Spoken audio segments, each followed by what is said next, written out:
इसको ये मैसेज दे दिया खासतौर पे वेस्टर्न कंट्रीज को कि अगर वेस्टर्न कंट्रीज ने इस महीने के मिड में या इस महीने के एंड में सितंबर के महीने में अगर टू स्टेट सोल्यूशन की बात कर दी यूनाइटेड नेशन जनरल असेंबली में, अगर उन्होंने ये बात कर दी कि वो पैलेस्टीनियन स्टेट को रिकॉग्नाइज करते हैं, तो फिर अमेरिका जो है वो ग्रीन लाइट दे देगा और इसराइल वेस्ट बैंक को भी एनेक्स कर लेगा। तो ये एक तरह से अमेरिका तड़ी दे रहा है, धमकी दे रहा है उन कंट्रीज को जो आने वाले टाइम पे वेस्ट बैंक को एनेक्स करने की बात को कंडेम करते हैं और पैलेस्टीनियन स्टेट की बात करते हैं, जिस तरह यूरोपियन कंट्रीज जो है। अब अगली बात जो है वो मार्को रूबियो साहब ने एक और बड़ा इंपॉर्टेंट बात की। मार्को रूबियो साहब ने कहा कि what I am going to tell you is that a wholly predictable, यानी मार्को रूबियो साहब ने कहा कि जो मैं आपको बात बता रहा हूं ये बात तय है। अगर कंट्रीज ने, जो वेस्टर्न कंट्रीज हैं, उन्होंने इस महीने यूनाइटेड नेशन जनरल असेंबली के जो इजलास के अंदर जो वाशिंगटन में होने वाला है वहां पर अगर टू स्टेट सोल्यूशन की बात कर दी, पैलेस्टीनियन स्टेट को रिकॉग्नाइज कर दिया, तो फिर अमेरिका फौरन ग्रीन लाइट दे देगा और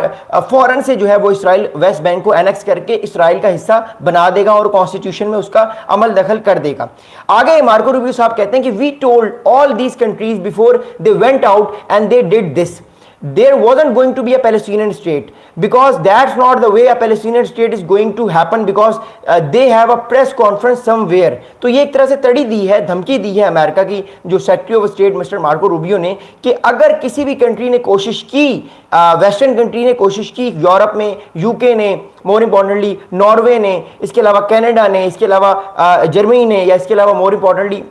फ्रांस ने ये कोशिश की, तो फौरन से जो है अमेरिका ये कहेगा कि आप पूरे के पूरे पैलेस्टीनियन के इलाके को, गजा को और वेस्ट बैंक को एनेक्स कर लें और पैलेस्टीनियन स्टेट का खाता ही मुका दें, पैलेस्टीनियन स्टेट को बिल्कुल ही फारिग कर दें। तो that's the thing why I am saying कि आने वाले दिनों में अमेरिका प्रेशर डालेगा उन सारे कंट्रीज पे जो कि वेस्ट बैंक और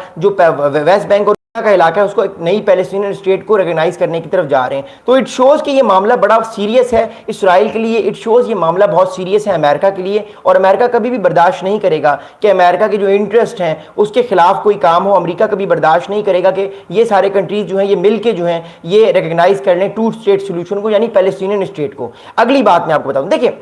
अगली बात यह है कि मार्को रूबियो साहब ने स्टेटमेंट दिया। मार्को रूबियो साहब ने कहा है कि we told them that it would lead to these sort of reciprocal actions and it would make a ceasefire in Gaza harder। तो एक और बड़ी इंपॉर्टेंट बात की मार्को रूबियो ने कि अगर किसी कंट्री ने जो है वो रिकॉग्नाइज किया टू स्टेट सोल्यूशन को, तो फिर अमेरिका जो है वो नहीं रोकेगा इसराइल को, और जो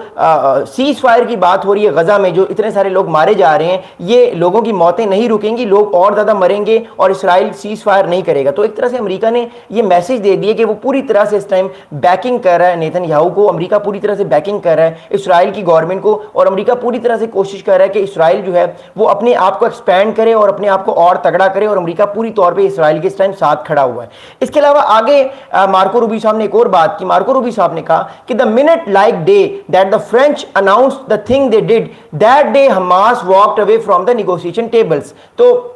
वो ये बात करें मार्को रूबियो कि जिस दिन फ्रांस के president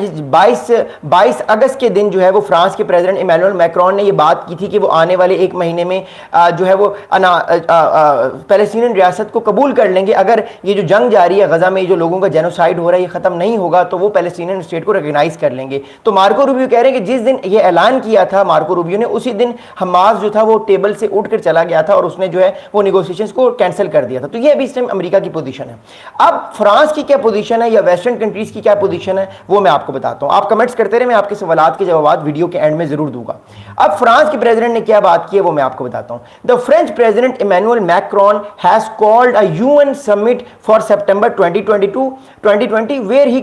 he will recognise the Palestinian state, voicing expectations at the dire humanitarian situation on the Gaza Strip and what he sees as Israeli intersection. Okay,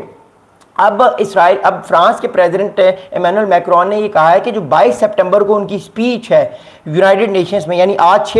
5 सितंबर है, तो तकरीबन 2-3 हफ्ते के बाद जो है वो 22 सितंबर की तारीख आएगी। 22 सितंबर वाले दिन फ्रांस के प्रेसिडेंट ने ये अनाउंस किया है कि वो जो है वो अनाउंस कर देंगे कि पैलेस्टीन की स्टेट जो है वो एक तरह से आप कह सकते हैं कि एक इंडिपेंडेंट स्टेट है और वो पैलेस्टीनियन स्टेट को रिकॉग्नाइज कर देंगे। अगर फ्रांस करेगा तो फिर और भी बहुत सारे कंट्रीज करना शुरू कर देंगे, जिससे इसराइल पर डिप्लोमेटिक क्वेश्चन आएगा और इवेंचुअली इसराइल जो है या तो वो गजा को एनेक्स कर लेगा या तो वो वेस्ट बैंक को एनेक्स कर सकता है। अगली बात बताऊंगा। अगली बात यह कि अभी इस टाइम जो है वो इसराइल ये कोशिश कर रहा है कि फ्रांस को किसी तरह रोके, कि फ्रांस जो है वो टू स्टेट सोल्यूशन के मामले को जो है वो यूनाइटेड नेशंस जनरल असेंबली में ना उठाए। तो इस टाइम जो है वो कोशिश की जा रही है इसराइल की तरफ से, इसराइल की फॉरेन मिनिस्ट्री की तरफ से, कि वो किसी तरह डिप्लोमेटिकली कोई क्वेश्चन लें और फ्रांस को ये समझाएं कि आप हमारे दोस्त हैं, आप काइंडली इस तरह का कोई काम ना करें। तो इस टाइम डिप्लोमेटिकली कौन कौन से काम हो रहे हैं वो मैं आपको बताता हूं।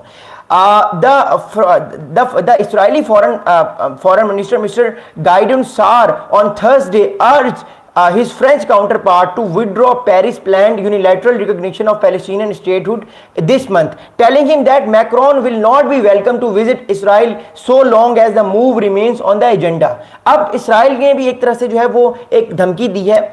डिप्लोमेटिकली एक मैसेज दिया है इसराइल को, एक सिग्नलिंग दी है। इसराइल के जो फॉरेन मिनिस्टर हैं उन्होंने फ्रांस के फॉरेन मिनिस्टर से कॉल पे बात की है 2 दिन पहले, और है कि हम रिक्वेस्ट करते हैं आप लोगों से कि आप जो है वो यूनाइटेड नेशंस का जो 22 सितंबर को इजलास है, उस इजलास में, उस मीटिंग के अंदर जो फ्रांस के एजेंडा लिस्ट में जो पैलेस्टीनियन स्टेट को रिकॉग्निशन वाला मसला शामिल है उसको निकाल दीजिए, अदरवाइज